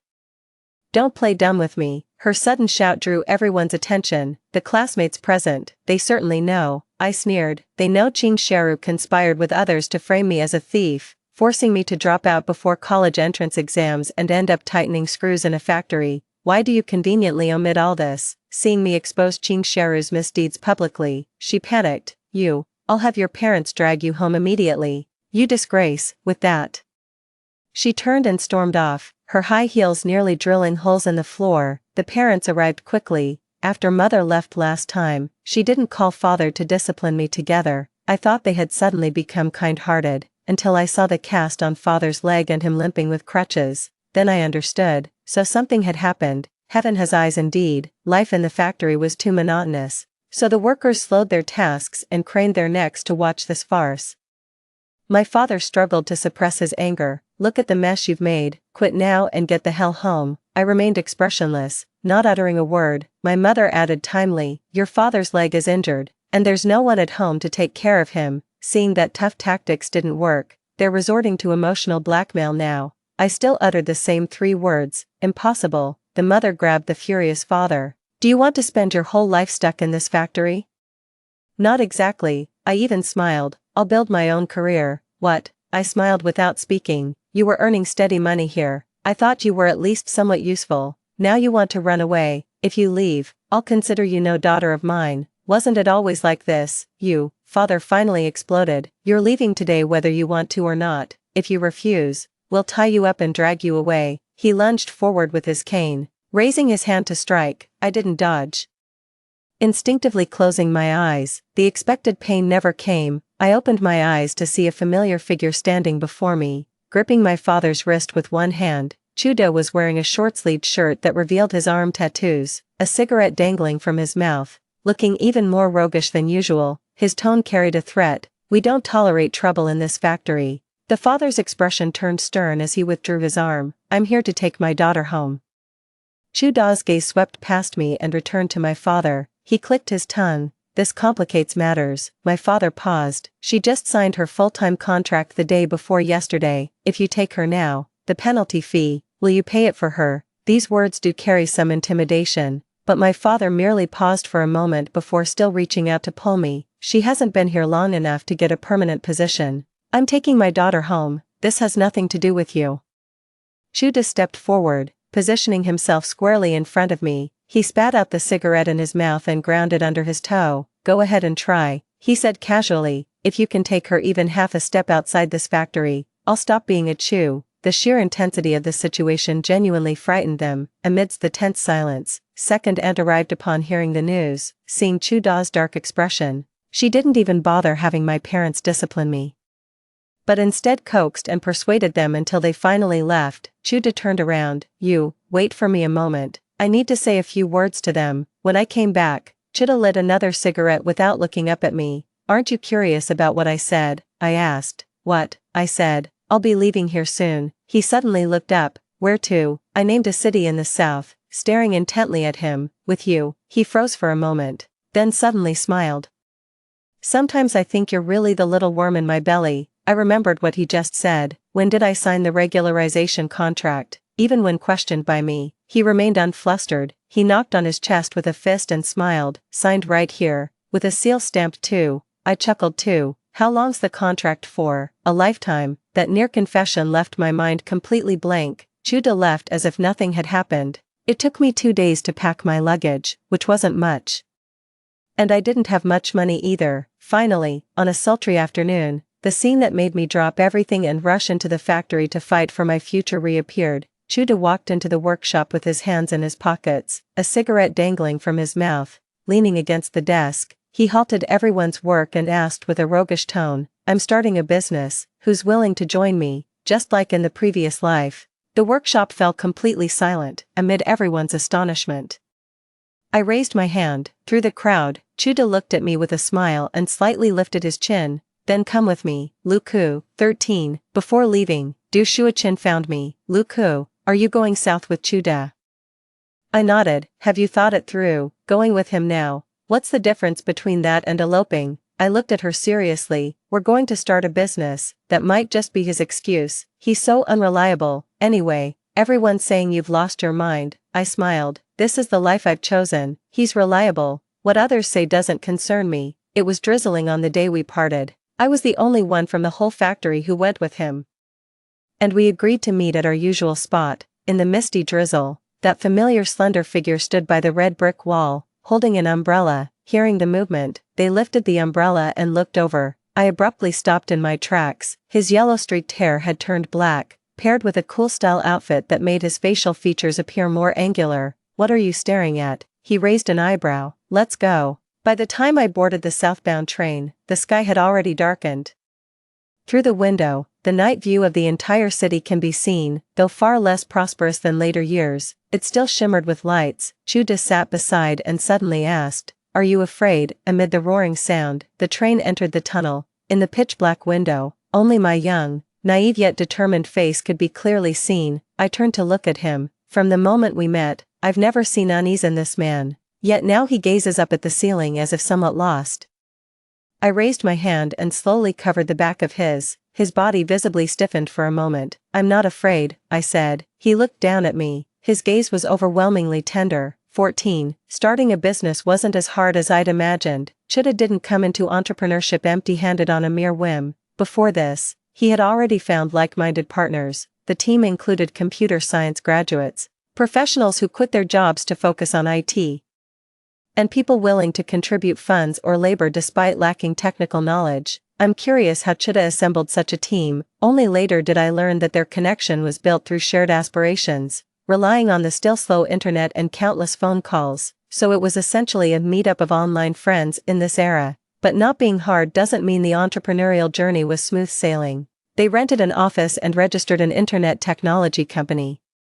The company's main business is in the telecommunications field, expanding paging systems for wireless networks. Passionate young people gathered together, full of energy every day, envisioning a bright future for the company. But me from the future couldn't help but feel worried. Although I haven't studied Chuda's entrepreneurial history in detail, what eventually made him a household name and landed him on Forbes wasn't telecommunications, but e-commerce. So I'm not entirely sure whether this is a butterfly effect after rebirth, or just one of his failed experiences. It's comforting that Chuda understands not to put all eggs in one basket. Besides the internet company, he also started offline businesses. He rented a shop in an electronics mall to sell electronic products. I originally studied computer science diligently hoping to join his internet company, never expecting to end up being assigned to work at the counter selling products.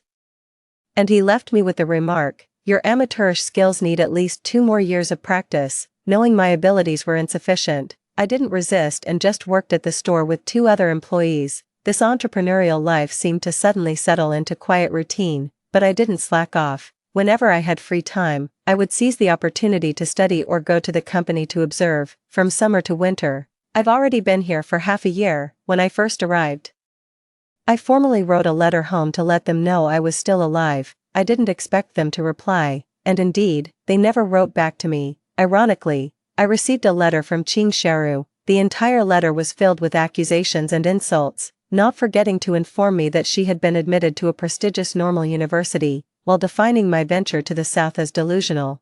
I found it amusing and kept the letter, thinking that one day when I return home in glory, I must read this letter aloud in public. The shop business keeps me busy every day with inventory management, customer communication, and after-sales service. At night, I stay in a rented civilian house just next door. During the company's startup phase, Chuda rarely came by, making this shop feel more like a place he arranged to accommodate us employees. It wasn't until later when everything was on track that I could see him more frequently. It was already winter by then. With 10 months of summer each year, winter is probably the most refreshing season in this southern city. The shops were getting busier with business. After another busy day of settling accounts and closing up, I was the last one to leave. Walking through the dimly lit streets, still preoccupied with work, I heard the distant sound of a man and woman laughing from a far corner, probably a couple on a date here. Just as I was about to hurry away, the man's figure suddenly seemed familiar. I stopped in my tracks and took another look. It's Chuda. They were too far away, I couldn't hear what they were saying, but it was clear there was an intimate atmosphere between them, chatting happily. An indescribable emotion welled up in my heart. I suddenly felt an inexplicable anger. I've put my heart and soul into his small business, yet here he is enjoying romantic dalliances with other women, having the time of his life. But what can I do? He's the boss. I regained my composure.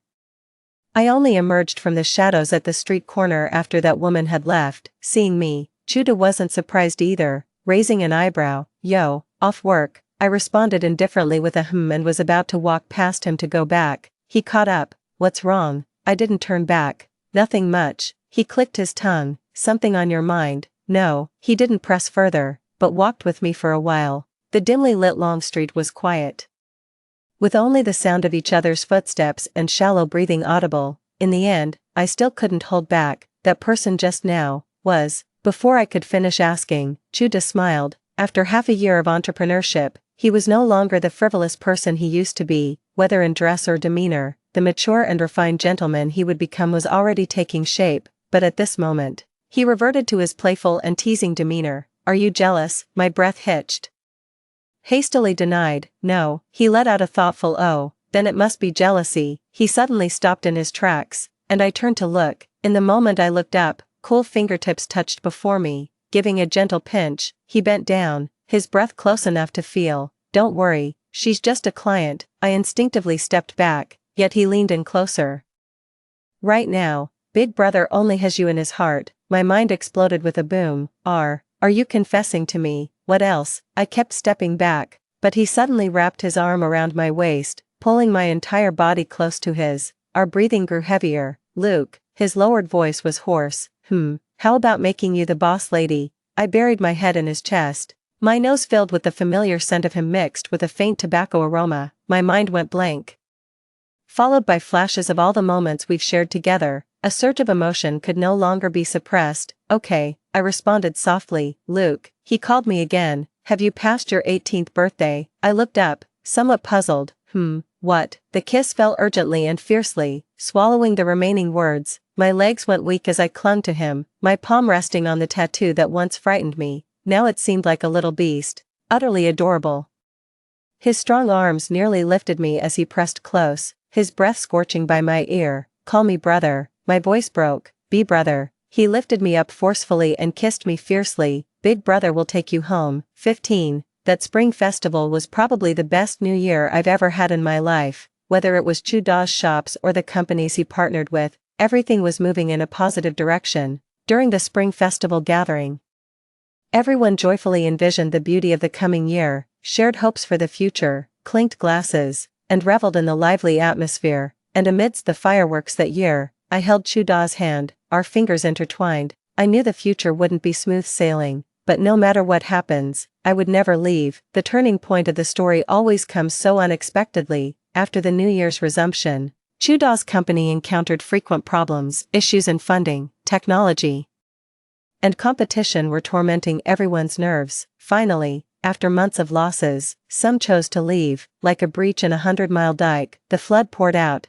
and the team began to collapse. I watched Chuda standing on the balcony smoking cigarette after cigarette through the night, powerless to help. At that moment, I wished more than anything that I had the ability to help him, but we couldn't abandon the shop. It was our last resort.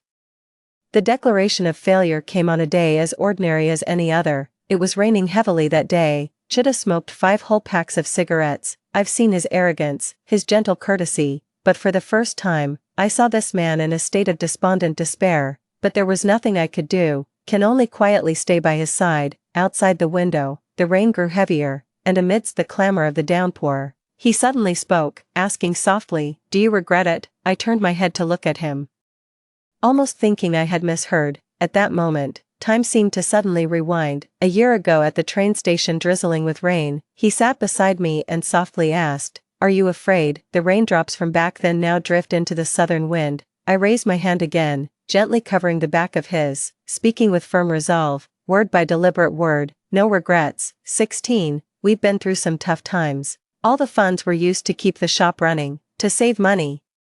We had to let employees go, and Chuda and I worked day and night. He was discouraged, but he didn't give up. I always encouraged him that once we saved enough money, we could start another business. Accidents can happen when you least expect them. I got into a car accident while making a delivery. Chuda was trembling all over when he brought me to the hospital. We had no money at all, but somehow Chuda managed to pay the hospital bill. I asked, "Who did you borrow it from?" He casually replied, "A friend." Only later did I find out he went to a phone booth to ask his family for money. By then, his eldest brother Chu Fa had returned to take over the factory, and somehow Phone Yu managed to reconcile with Chu Fa again. The person who answered the phone was Phone Yu, taking advantage of her current status as Chuda's sister-in-law in name. She berated him fiercely to vent her resentment over being fired before relaying the matter to Chu Fa. Chuda endured it all like that, and only then managed to borrow the money. A proud man like him never mentioned this to me directly. Only late at night, thinking I was asleep in the hospital bed, did he speak, half to himself, half as a promise to me, "I'll never let you suffer like this again." The night was deep,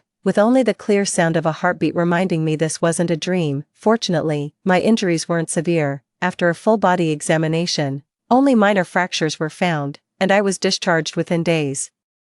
Chuda took excellent care of me, and no longer let me worry about the shop affairs. The spring and summer temperatures in coastal cities are very high, and every time I see his hard-working figure rushing about, I can't help but feel heartache. In the midnight dreams, I lean on his shoulder and murmur, "Everything will get better." Every time at this moment, he would almost devoutly place a kiss on the top of my head and say gently, "Thank you." He rarely says thanks, but I understand the meaning behind these 2 words. The turning point came in late autumn. We saved some money, expanded the shop, and hired staff. One evening, on the way back with Chuda, he suddenly said, "I want to do online commerce." I was taken aback for a moment before understanding what he meant. As expected, he still didn't give up on what he had learned. "Then do it," I said. That night under a sky full of stars, Chuda turned his head to look at me, his eyes shining brilliantly.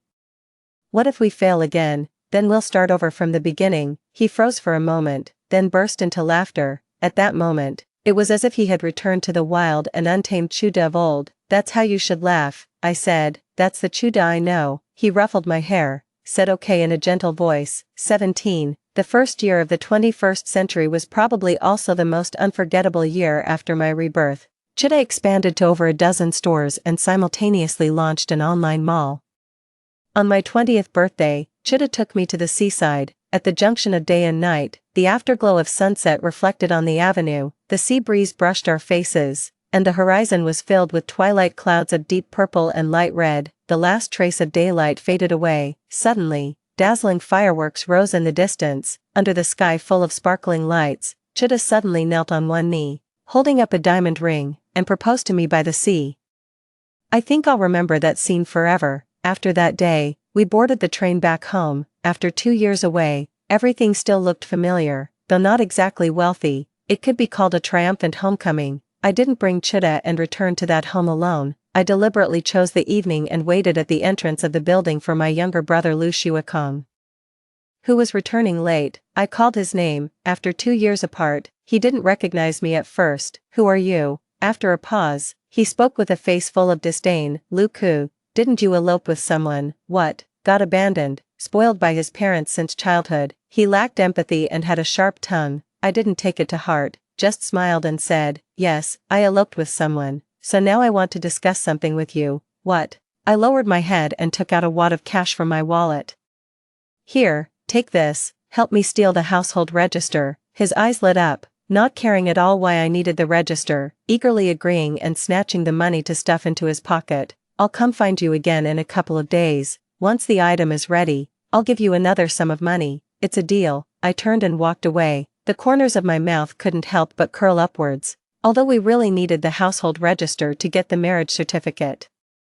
The money I gave him had long been marked with its price. The reason Lu Shuakong was so happy is because he urgently needed money at that moment. While still in middle school, he followed some delinquent students and joined a gang with underworld connections. They ran an underground gambling den. Exposed to this environment daily, Lu Shuakong learned to gamble at a young age and lost substantial amounts of money. Initially he stole money from home, but when the debts became unmanageable and gang members came collecting, his parents finally discovered the situation. For their only son, they exhausted their family fortune, barely managing to repay the debts. Yet Lu Shuakong showed no remorse and went back to gambling. As his parents grew older, they couldn't afford medical treatment when ill, let alone give him money. He followed the same path as every gambler, stealing, robbing, and committing every evil deed imaginable. The latter half of his life was almost entirely spent in prison. Now when I give him money, it's just to make this process go a little faster. 18. 2 days later, I waited for Lu Shuakong at the usual spot, household register. He handed it to me. Where's the rest of the money? I expressionlessly took out my wallet, only for him to snatch it away. The rest is all mine. He swept away all the money like a robber. I smiled, picked up the wallet he had thrown on the ground, and watched his arrogant figure walk away. I wonder how much money he'll lose this time. After getting the household register, Chu De and I went to the Civil Affairs Bureau. Neither of us informed our parents. Just like star-crossed lovers in ancient times who pledged their lives to love without hesitation. In my previous life, I never got married. All my money was taken by my parents to pay off Lu Shuakong's debts. To make ends meet, I had to work desperately hard, as if to make up for my regrets. In this second life, fate allowed me to meet my other half much earlier. The group photo against the bright red background is the one where I'm smiling the sweetest. Chuda held me and said, I'll come back by year-end and give you a grand wedding. I nodded and replied, okay, having things to attend to. Chuda left early. I didn't go with him, staying a few more days. After all, there were still some things I hadn't finished. When I met Lu Shuakong again, the first thing he asked for was money. I gave it again. He counted the money with a smile, completely unconcerned about where my money came from, nor did he see anything wrong with taking someone else's money. In his eyes, he was upholding our family's principle that women earn money for men to spend, as if this were the natural order of things. For the last time, I gave him a large sum of money. It was an amount he and his parents could never have imagined in their lifetime. Then I bought a train ticket for that same day and returned to the south. Not long after returning, I received a phone call from my mother. I had no accidents. Before I left, I deliberately had someone pass my contact information to her. She sobbed over the phone. Xiao Ku, do you have any money left? Your brother lost a lot gambling and was taken by debt collectors. They said they'd break his legs. Hearing her voice again after 2 years, I only felt estranged. Xiao Xiao, who are you? I'm your mother. She sobbed uncontrollably. Your father took out all our money, but it still wasn't enough. Before Shuakong passed, he told me to contact you, saying you have money now. That's right, I do have money now. I kept smiling. But what does that have to do with you? I'm your mother. He was your own brother. Oh, I replied indifferently, so you still remember. But sorry, he should bear the consequences of his own actions. It has nothing to do with me. Let me give you some advice. Sell everything at home, especially that computer, and the money might just be enough. If there's nothing else, I'm hanging up. Have a nice life. After hanging up, I immediately unplugged the phone line. The current situation is just a replay of the past life. It's just that my interference made it happen a few years earlier. Their precious son is their own problem to solve. I won't lift a finger to help them anymore. Whether they have to sell everything they own or exhaust their wealth, that's their life now. 19. At the end of the year, Judah prepared a seaside wedding as promised. There weren't many guests, but each brought sincere blessings. It was a wedding without parents, yet filled with rebellious romance. Amidst a sky full of confetti and balloons, Judah devoutly planted a kiss. I swear, I will make you happy forever. 20. At 25, I returned to my hometown once again. By this time, Judah had secured funding, riding the tailwind of the times, and their online store was thriving. Simultaneously, he donated many things to his hometown school, becoming a local celebrity. So after I returned, the director of the Education Bureau warmly welcomed me with his team. In the evening, the director wanted to host a dinner, and I didn't decline. I specifically requested to invite my alma mater's principal and a newly hired teacher at the school, Ching Sharu, I added with a smile. She's my cousin. The director probably thought I wanted to reminisce, so when inviting them, he didn't mention my arrival, planning to give them a surprise. The result was indeed a surprise. After years apart, the principal seemed to have forgotten me, but Ching Sharu froze in place the moment she stepped through the door. The director asked with a chuckle, "Were you too shocked to see your cousin?" Only then did Ching Sharu flusteredly take her seat, her face deathly pale, at the dinner table. I smiled and clinked glasses with other guests, sharing stories of my years in the South and recounting our entrepreneurial journey over the years, perhaps thinking I'd let bygones be bygones. After several rounds of drinks, Ching Sharu gradually relaxed and occasionally chimed in with a few words, but whether addressing the bureau chief or school principal, there was always that same nauseating obsequiousness. I took a small sip and set down my wine glass. Suddenly, I remembered an amusing incident from my school days. The director became intrigued. "Do tell." I smiled and said, "In my senior year of high school, I was forced to drop out." As soon as the words were spoken, the room fell completely silent. The principal probably thought I was some successful alumnus at first, but when he realized I didn't even graduate high school, his expression instantly changed. The director likely didn't expect me to say such an inopportune remark either, but had no choice but to grit his teeth and continue asking, "Then, what happened?" I kept smiling. "This teacher Ching, who happens to be my cousin, is quite clever. She and other classmates concluded I was the thief and brought me before our dear principal here." Everyone's expressions changed. Awkward, curious, schadenfreude, I continued. The principal was even smarter. He could label me a thief without investigation and threaten to drag me to the police station. Luckily, Teacher Ching pleaded for me, and the principal compromised, saying he'd drop the matter if I withdrew from school. After saying this, no one responded. Looking at the varied expressions before me, I smiled. "Just an old story, don't dwell on it, let's keep eating." A few people chimed in, and the dinner proceeded. After the meal, the director pulled me aside.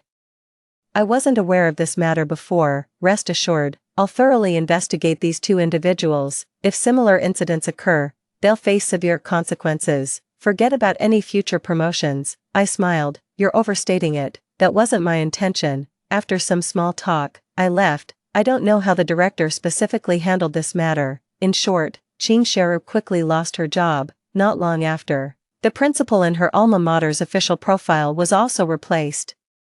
The world is just this realistic. If you want to retaliate against those who've oppressed you with privilege, you can only do so by possessing even greater privilege. Before leaving, I went back to take one last look at home. I noticed the security door had been replaced, with a strange family now living inside. Perhaps they sold the house to repay debts, or maybe to escape debt collectors. In any case, they vanished. Suddenly I felt an unexpected lightness in my heart. The past torments, the exploitation of previous lives, the despairing dark memories, the bewildering uncertain future. At this moment, I was finally liberated. 21. The night of returning to the South, when Chida returned from his business trip, dressed in a suit. He was no longer the scruffy young man who used to smoke in the factory. After our brief separation, he didn't even take off his coat before scooping me up in his arms. "Did you miss me?" He buried his face in my neck. "Yeah." "What did you do during this trip back?" he asked, thinking of the principal and Qing Xiaoru at that dinner gathering. I used a more easily understandable explanation, met some old acquaintances. Suddenly, Chuda raised his head, a man. I was taken aback, then laughed, teasing him on purpose. "What's wrong, President Chu?" Scared, he raised an eyebrow, turned and pinned me on the sofa, loosening his tie, provoking me. I was still smiling. How would I dare? The next second, his kisses rained down overwhelmingly. In the entanglement, he gently bit my lip, then let me test just how much you dare. That night, I had a dream. In my dreams, I continue to waste away in my past life, living day by day, seeing no future in this miserable and hopeless existence. My parents were drained dry by Lu Shuakan, yet they still ordered me, their daughter, around. I toiled without complaint for decades, only to be called an ungrateful wretch in the end. I finally learned the truth about being falsely accused and expelled from Du Shuachin, while the one who framed me, Qing Xiaoru, had long become a special grade teacher at the high school, being hailed as a model example year after year. Finally, on a snowy night, as I was packing up my stall and heading home, I collapsed into the snow. There wasn't a single part of my body that didn't hurt. They had beaten me many times before this. Too, I woke up at this moment. The morning light filters through the window, the bedroom is tranquil, and beside me lies Chida, breathing steadily. For a moment, I feel dazed before snuggling into his embrace. Moments later, I tiptoe quietly into the bathroom. When I emerge, I'm holding a pregnancy test with 2 lines, feeling somewhat bewildered. It must have happened before I left. I returned to bed, lying beside Chida, hesitating for a long time before whispering, "Chida," he responded sleepily, "You're going to be a dad, huh?" "What?" He abruptly sat up, his still groggy expression brimming with ecstasy. "Really?" "Yeah." He picked me up and spun me around the bedroom. I held onto his shoulders, weeping with joy. The sun finally rose at this moment.